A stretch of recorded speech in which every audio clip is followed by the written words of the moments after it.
My name is Liz. I'm chair of CEDHE, which is the Education Committee of the Institution of Environmental Sciences. Absolutely delighted to welcome you today.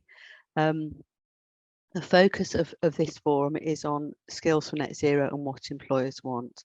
And I'm sure you'll all agree that students in environmental disciplines are very well placed to take advantage of the opportunities that are going to come from every job being a green job.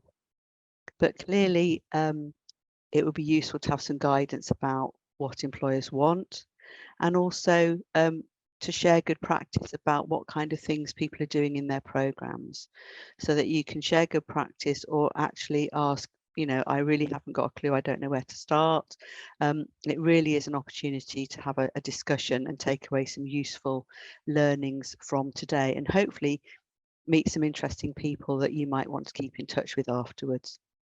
So we've got a really interesting, we hope, agenda, and I'd really like to thank Bex for her help in organising it, colleagues from the IES help in organising it, the exec committee who've been instrumental in designing the programme, and of course our speakers and our student ambassadors who are going to be working with us on the sessions today.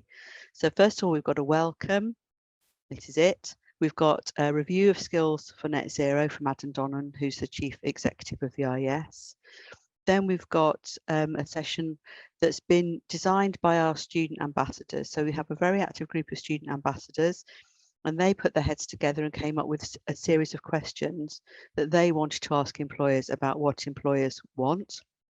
And we're delighted to have 3 representatives of our student ambassadors who are going to be asking the questions to a very specialist and expert panel. So we're very grateful to our students and to our panel members. Then we've got a fantastic session with Michael, who's going to be talking about linking with employers to inform programme design based on their experience with the University of West of England.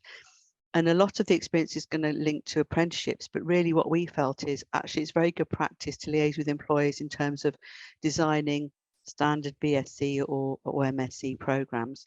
So we thought it'd be really useful to share the learnings from that with colleagues. Then we have a break for lunch.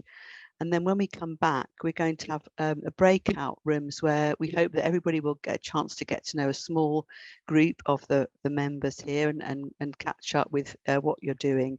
And then we're going to be asking you about how you're embedding skills for net zero in your programs, and then come back and share that knowledge together. And then we have a session on carbon auditing and real world assessment, because we thought it might be helpful to see an example of how some of the things that we'll be talking about this morning can be actually put into practice. And then finally, just some closing remarks from me if we have time. Hopefully we will have time. So we've got a very exciting agenda. Thank you everybody for joining us. Thank you everybody for your contribution, whether it's officially or unofficially.